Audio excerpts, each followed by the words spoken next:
18 de dezembro de 2025, hoje então a segunda antífona do O. Você pode procurar aí no meu canal, no Fé e Café, você vai encontrar os vídeos que eu gravei respectivamente ontem e anteontem, nos quais eu comento de uma maneira rápida, breve, né, o que é essa tradição das antífonas do O. Vocativos que são preces, orações em forma de música, de canto, que vem de uma tradição de 1500 anos, 15 séculos, muito tempo. E a cada vez, quanto mais eu leio as antífonas do O, quanto mais medito nelas, mais impressionado eu fico com a riqueza, a sensibilidade teológica, pastoral, espiritual dos nossos antepassados que, final da Idade Antiga, início da Idade Média, conseguiram expressar com frases tão curtas, poucas palavras, 7 aspectos, 7 facetas, 7 características daquele que vem. Jesus, cujo nascimento celebramos no Natal. A segunda antífona do O é O Adonai. Eu vou ler aqui, eu estou aqui com a minha colinha, para eu não falar errado. Ó Adonai, guia da casa de Israel, que aparecestes a Moisés na sarça ardente e lhe destes vossa lei sob o Sinai.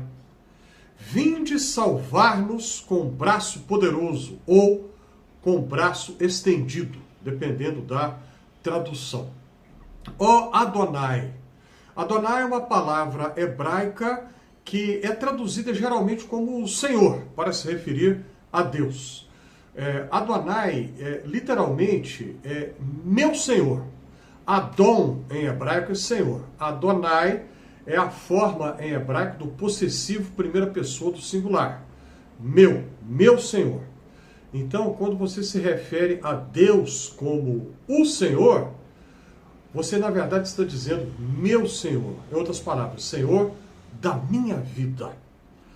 Vamos parar para pensar um pouco nisso. Como foram sábios aqueles cristãos que tanto tempo atrás perceberam que Jesus é o Adonai. Essa palavra é usada na Bíblia hebraica, e os judeus a utilizam até hoje, para se referir ao Criador do universo, que libertou Israel da escravidão do Egito.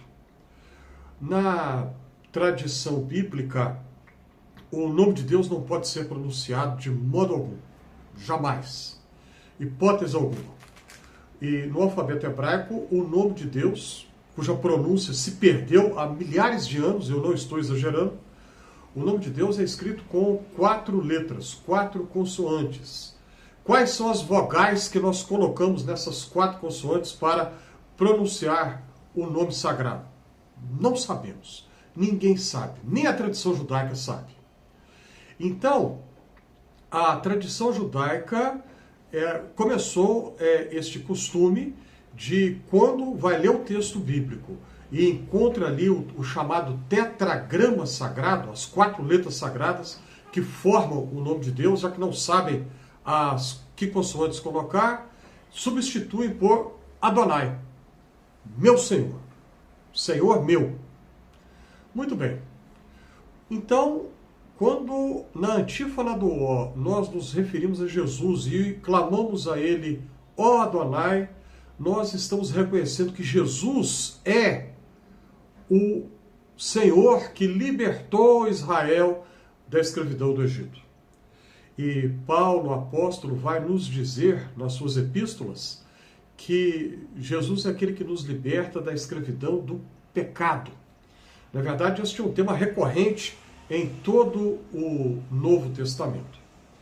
A leitura bíblica ligada à antífona de hoje, ó Adonai, está em Êxodo capítulo 24. E lá o texto diz que depois que o povo saiu do Egito, depois que a escravidão já havia ficado para trás, Moisés sobe o Monte Sinai e há uma nuvem densa, escura, e Moisés entra na nuvem. E o povo fica cá embaixo, no sopé da montanha, esperando o seu retorno, esperando que ele voltasse. É muito interessante, né, esse simbolismo da nuvem, que aparece várias vezes na Bíblia. Aparece em muitos dos salmos. E vai aparecer no Novo Testamento, nos Evangelhos, na passagem que fala sobre a transfiguração de Jesus. O texto fala de uma nuvem. E Moisés entra nessa nuvem. A tradição cristã medieval trabalhou com esse tema, com o imaginário da nuvem, né? Que a gente, especialmente uma nuvem escura, não dá para saber o que tem do outro lado. Moisés entra nessa nuvem. Simbolicamente nós podemos pensar aí na sublimidade de Jesus, na sublimidade de Deus, na sua transcendência, quão mais elevado ele é do que nós, além da nossa capacidade de compreensão. No século XIV, plena Idade Média, na Inglaterra, um monge cristão escreveu um texto que é um clássico da espiritualidade cristã desde então, e deu o título de A Nuvem do Não Saber, baseado, evidentemente, na passagem de Êxodo capítulo 24. É interessante que nós não sabemos o nome deste monge. Ele deixou o texto anônimo. Não sabemos, ele não se preocupou em que o seu nome fosse conhecido. Uma atitude impressionante de humildade. Não procurou a sua própria glória. Se fosse hoje, não ia ter como fazer isso, né? Com as regras da ABNT, se ele fosse um acadêmico que tem currículo Lattes para preencher, ele teria que colocar o nome dele. Como naquela época não havia nada disso, e ele não estava nem um pouco preocupado com essas questões burocráticas acadêmicas, estava preocupado apenas no desenvolvimento da sua comunhão com Deus, ele escreve esse livro e simplesmente não colocou o seu nome. Vamos deixar esse detalhe de lado, não importa tanto. O que importa é que nós temos nesse texto que é republicado de incontáveis vezes, né, desde o século XIV, nós temos uma edição em português aqui no Brasil. Esse texto marcou tanto a espiritualidade cristã ocidental que até hoje nós temos acesso a ele.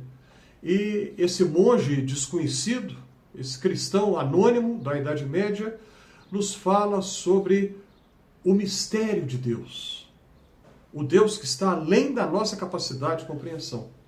Mas o Deus que se revela a nós na pessoa de Jesus.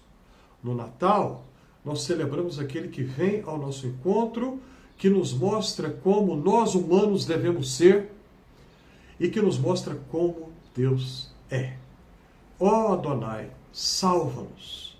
A tradução corrente em português diz: salva-nos com o braço poderoso. É uma tradução possível, do original em latim.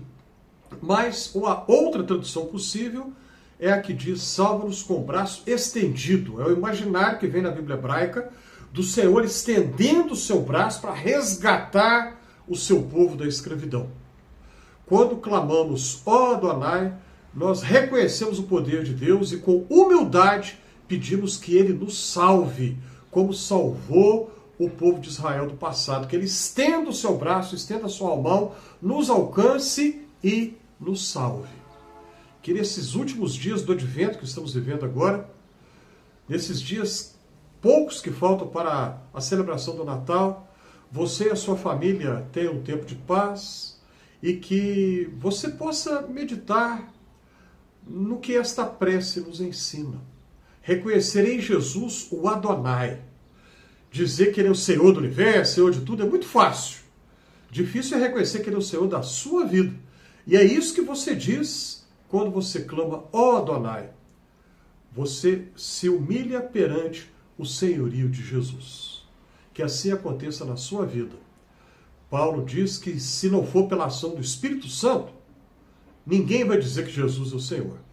Que o Espírito Santo atue na sua vida para que você reconheça a soberania e o senhorio de Jesus, não apenas sobre o universo, Jesus é Senhor lá. Não.